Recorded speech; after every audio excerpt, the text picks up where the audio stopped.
தாவேக ஆட்சி அமைந்து ஒரு மாதம் முடிந்து 2வது மாதம் கடந்துருது. இந்த ஆட்சி எப்படி இருக்கு சார்? நீங்க எப்படி பாக்குறீங்க? இப்போ இப்போ தான் ஆட்சிக்கு வந்திருக்காங்க. நீங்கள் சொல்கிறது மாதிரி ஒரு மாதம்தான் முடிஞ்சிருக்கு. இது ரொம்ப குறுகிய காலம். அதனால் ஒரு ஆட்சியை, அதுவும் புதிதாக கட்சி தொடங்கி புதிதாக ஆட்சிக்கு வந்திருக்கக்கூடிய ஒரு நிலையில் அவர்களை ஒரு மாத காலத்தில் எடை போடுவது என்பது, மதிப்பீடு செய்வது என்பது சரியானதாக நான் கருதவில்லை. ஏன்னா கட்சிக்கும் அவர்கள் புதிது, அனுபவம் இல்லை. ஆட்சிக்கும் அவர்கள் புதிது, அனுபவ குறைவு, அனுபவமின்மை. இந்த சூழலில் ஏற்கனவே பல்வேறு பிரச்சனைகள் இருக்கின்றன. உதாரணமாக நிதிச்சுமை, பல லட்சம் கோடி கடனாக பெற்று ஆட்சி நடத்தக்கூடிய ஒரு சூழல். அதற்காக ஒவ்வொரு ஆண்டும் பல்லாயிரக்கணக்கான கோடி வட்டிகளை செலுத்த வேண்டிய ஒரு நிலை, நிதிச்சுமை ஒரு பக்கம். இன்னொரு பக்கம் ஊழல். நாம் இதை ஒத்துக்கொள்ளத்தான் வேண்டும். இந்தியாவுக்கும் இந்த ஊழல் ஒரு பெரும் பிரச்சனையாக இருக்கிறது. தமிழகத்திலும் அது ஒரு மிகப்பெரிய ஒரு பிரச்சனை. ஊழல், லஞ்ச கலாச்சாரம் என்பது மிக ஆழமாக வேரூன்றி போன ஒன்று. அதை அறுத்தறிந்து ஒரு மிகச்சிறந்த ஒரு நிர்வாகத்தை அழிக்க யார் எத்தனித்தாலும் இந்த ஒரு மாத காலம் அல்லது 1.5 மாத காலம், 2 மாத காலம் என்பது மிக குறைவான ஒரு காலம். எனவே இந்த குறைந்த காலத்தில் இது சிறந்த ஆட்சியா என்று மதிப்பீடு செய்ய எத்தனிப்பது சரியானதாக இருக்கிறது. எனவே அவர்களுக்கு நாம் ஒரு கால அவகாசத்தை குறிப்போம். 3 மாதம் 6 மாதம் ஆகட்டும், அவர்கள் எப்படி செயல்படுகிறார்கள் என்று பார்ப்போம். இப்பொழுது நமக்கு வரக்கூடிய செய்திகள், அது இந்த கட்டட அனுமதி பெறக்கூடிய அந்த தளமாக இருக்கட்டும், அல்லது பத்திரப்பதிவு துறையாக இருக்கட்டும், அல்லது பள்ளிகளுக்கான அங்கீகாரம், அல்லது பள்ளிகள் ஏற்கனவே தமிழ்நாடு அரசினுடைய கட்டுப்பாட்டில் இருக்கக்கூடிய அந்த கல்வி திட்டத்திலிருந்து ஒன்றிய அரசினுடைய அந்த திட்டத்திற்கு மாறுவதாக இருக்கட்டும், எப்படிப்பட்ட சூழலிலும் இதற்கு பல லட்சங்கள் செலவழிக்க வேண்டிய, லஞ்சம் கொடுக்க வேண்டிய ஒரு ஊழல் கலாச்சாரம் நிலவி வந்த நிலையில் இன்றைக்கு கிடைக்கக்கூடிய தகவல், நீங்கள் லஞ்சமே கொடுக்காமல் இந்த பள்ளிகளுக்கான அங்கீகாரத்தை பெற முடியும் என்கின்ற எனக்கு கிடைக்கக்கூடிய, பொதுமக்களுக்கு கிடைக்கக்கூடிய தகவல் ஒரு நல்ல அறிகுறியாக தெரிகிறது. அதனால இது ரொம்ப குறைந்த கால அவகாசம். அதனால் இந்த குறைந்த கால அவகாசத்தில் எவ்வளவு சிறந்த ஒரு ஆட்சி அவர்கள் செய்திருக்கிறார்கள் என்று மதிப்பிட முயலுவதே சரியானதாக இருக்காது. முதலில் அவர்களுக்கு எண்ணம் இருக்கிறதா என்று பார்க்க வேண்டும். நான் ஒரு சிறந்த ஆட்சியை தமிழ்நாட்டு மக்களுக்கு நாங்கள் அளிக்க வேண்டும் என்கின்ற எண்ணம் அவர்களுக்கு இருந்தாலே நாம் பாராட்டலாம். அப்படி எண்ணம் இருப்பதாகத்தான் எம்மால் அறிய முடிகிறது. அறிகுறிகள் சரியாக தெரிகின்றது. ஆனால் குறைந்த கால அவகாசத்தில் நாம் அவர்களுடைய முழுமையாக மதிப்பீடு செய்ய வேண்டாம். சார், இந்த கல்குவாரியில அமைச்சர் திடீர் ஆய்வு, இந்த ட்ரோன்ல வீடியோ எடுக்கிறது, இதை எப்படி சார் பாக்குறீங்க? இப்ப நீங்க அந்த கனிம வளத்துறை அமைச்சர் மருத்துவர் பிரபு அவர்களுடைய ஆய்வு பத்தி கேட்குறீங்கன்னு நினைக்கிறேன். அது ஆய்வு செய்வதற்கு அவருக்கு முழு அதிகாரம் இருக்கு. ஒரு அதிகாரியை போல ஒரு அமைச்சரும் ஆய்வு செய்யலாம். இன்றைக்கு புதிதாக வந்திருக்கிறார்கள், ஏதாவது செய்ய எண்ணுகிறார்கள், ஆர்வம் இருக்கிறது, எனவே ஆய்வு செய்கிறார்கள் என்றுதான் நான் கருதுகிறேன்.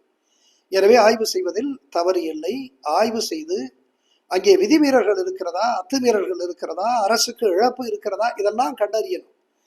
கண்டறிஞ்சு அடுத்தடுத்த தொடர் நடவடிக்கைகள் இருப்பதை அமைச்சர் உறுதி செய்தால் அது மிகச்சிறந்தாக இருக்கும். எனவே ஆய்வு செய்வதோடு நிறுத்தி கொள்ளாமல் தொடர் நடவடிக்கை. ஏனென்றால் இன்றைக்கு இந்த கனிம வளம் என்பது தமிழ்நாட்டினுடைய பொது சொத்து, தமிழ் சமூகத்தினுடைய பொது சொத்து. அதுவும் குறிப்பாக இந்த மலைகள், அது கிரானைட் மலைகளாக இருந்தாலும் சரி, சாதாரண சாலைகளுக்கு போடக்கூடிய சல்லிக்கற்களாக இருந்தாலும் சரி, இவை அத்தனையும் மலைகள். இந்த மலைகளை நாம் உருவாக்க முடியாது. நான் ஏற்கனவே சொன்னதை போல 1000 ஐன்ஸ்டீன் நீங்கள் கொண்டு வந்து நிறுத்தினாலும் 1 டன் குன்றை உங்களால் உருவாக்க முடியாது. எதை உங்களால் உருவாக்க முடியாதோ அதை அழிப்பதற்கு உங்களுக்கு உரிமை இல்லை. இன்றைக்கு நம்முடைய இயற்கை வளங்கள், காந்திஜி சொல்லுவார், இன்றைக்கு இருக்கக்கூடிய இந்த இயற்கை வளங்கள் நம்முடைய முன்னோர்கள் நமக்கு கொடுத்த பரிசு அல்ல, மாறாக நம்முடைய எதிர்கால தலைமுறையிலிருந்து நாம் பெற்றிருக்கக்கூடிய கடன் என்று காந்திஜி சொல்வார். அந்த கடனை நாம் எதிர்கால தலைமுறைக்கு, வருங்கால தலைமுறைக்கு திருப்பி கொடுக்க வேண்டும் பத்திரமாக என்று அவர் சொல்லுவார். அதை போல எதிர்கால தலைமுறைக்காக இருக்கக்கூடிய தமிழ்நாட்டினுடைய இந்த இயற்கை வள செல்வங்களை பாதுகாக்கக்கூடிய மகத்தான பொறுப்பு தமிழ்நாடு அரசுக்கு இருக்கிறது. அந்த எண்ணத்தை உள்ள சுத்தியோடு தாங்கி இதை ஆய்வு செய்து நாம் இந்த இயற்கை வளங்களை காப்பாற்ற வேண்டும், முறைகேடுகளுக்கு எதிராக கடுமையான நடவடிக்கை எடுக்க வேண்டும். அரசுக்கு இழப்பு என்று சொன்னால் அதையெல்லாம் முழுமையாக வசூலித்து அரசு கருவூலத்திற்கு கொண்டு சேர்க்க வேண்டும் என்கின்ற தீவிர தன்மை நம்முடைய மருத்துவர் பிரபு அமைச்சர் அவர்களுக்கு இருக்குமே ஆனால் நாம் பாராட்டலாம். அப்படித்தான் நான் எதிர்பார்க்கிறேன். தீவிரமாக அவர்கள் செயல்படுவார்கள் என்று நான் நம்புகிறேன், மக்களும் நம்புகிறார்கள். பார்ப்போம். சார், நம்ம அண்ணாமலை பிஜேபியில இருந்து தனியாக இயக்க ஆரம்பிச்சிருக்காரு. இப்போ நடிகர் லாரன்ஸ் வந்து அரசியலுக்கு வரதாக ஒரு சூழல் இருக்குது.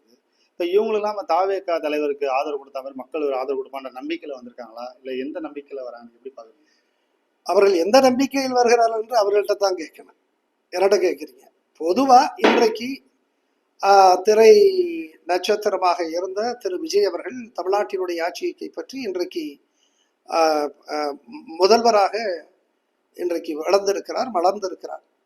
இப்ப இந்த தாக்கம் எல்லா நிலைகளிலும் எதிரொலிக்கிறது. பல பேர்கள் நம்முடைய இது போன்ற இயக்கங்களை நாம் தொடங்கலாம், வெற்றி பெறலாம் என்று எண்ணத்தில் வரக்கூடும். அதிலே தவறு இல்லை. நான் ஏற்கனவே சொல்வதை போல ஒவ்வொரு குடிமகனுக்கும் இந்த நாட்டில் வாக்களிக்கக்கூடிய உரிமை எப்படி இருக்கிறதோ அதை போல கட்சியை தொடங்கக்கூடிய உரிமையும் இருக்கிறது. அதுதான் உலகத்தினுடைய மிகப்பெரிய ஜனநாயக நாடாக கருதக்கூடிய இந்தியாவினுடைய மாண்பு. அது ஒரு ஜனநாயகத்தினுடைய மாண்பாகத்தான் நான் கருத முடியும். யார் வேண்டுமானாலும் கட்சியை தொடங்கலாம் என்பது ஒரு ஜனநாயக மாண்பு. அந்த அடிப்படையில் அவர்கள் தொடங்கி இருக்கிறார்கள், வரவேற்போம். எல்லாரையுமே நாம் வரவேற்கிறோம். ஆனால் இவர்கள் எந்த சித்தாந்த பின்புலத்தில் இருந்து வருகிறார், அவர்களுடைய கோட்பாடு என்ன, கொள்கை என்ன என்பதுதான் மிக முக்கியம். இன்றைக்கு நான் யாரையும் அண்ணாமலை அவர்கள் பாஜகவில் இருந்தார்.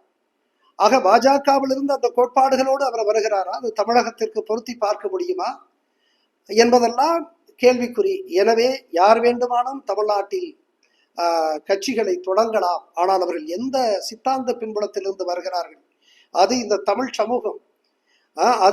தமிழ் சமூகம் அறம் மிகுந்த இந்த தமிழ் சமூகத்தில் இத்தகைய சித்தாந்த பின்புலத்திலிருந்து வருபவர்கள் அவர்கள் இந்த தமிழ் சமூகத்தில் எடுபடுவார்களா, அரசியல் களத்தில் வெற்றி பெறுவார்களா என்று நாம் போகத்தான் பார்க்க முடியும். நம்மை பொறுத்தவரையும் யார் வேண்டுமானாலும் தொடங்கலாம், அவர்களை வாழ்த்துகிறோம். ஆனால் அவர்களுடைய சித்தாந்த பின்புலம் இந்த சமூகத்தை பிளவுபடுத்துவதாக, பிரிவினையை உருவாக்குவதாக இருக்கக்கூடாது என்பதுதான் நம்முடைய கருத்து.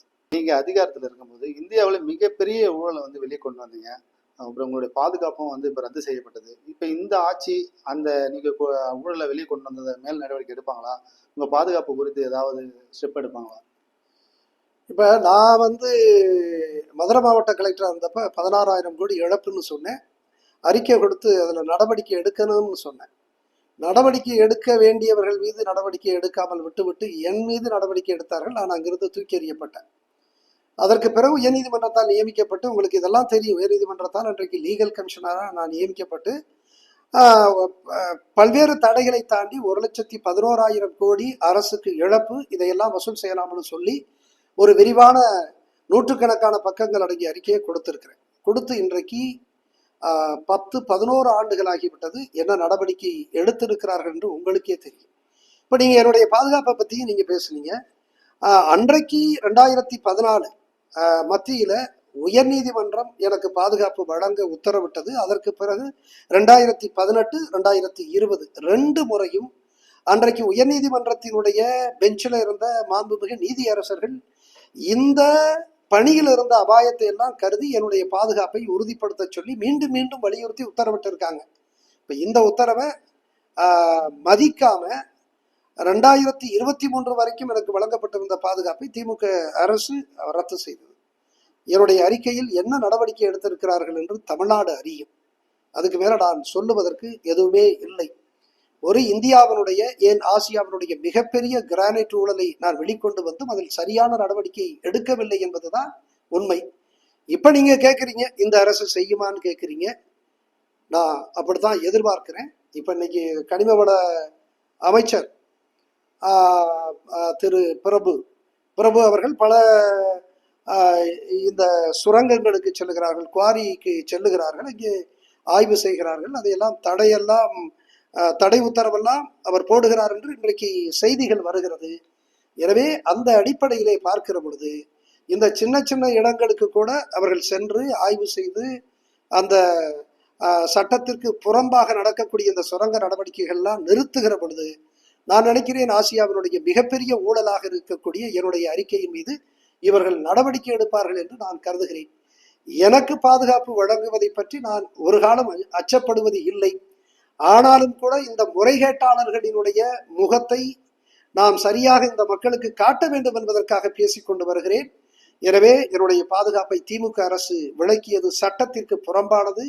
அது முழுக்க முழுக்க இந்த கிரானைட் முறைகேட்டாளர்களுக்கு ஆதரவாக, சமூக விரோதிகளுக்கு ஆதரவாக எடுக்கப்பட்ட ஒரு நடவடிக்கை. நிச்சயமாக திரு விஜய் அவர்களுடைய தலைமையிலான இந்த அரசு அது பரிசீலிக்கும் என்று நான் கருதுகிறேன். பார்ப்போம்.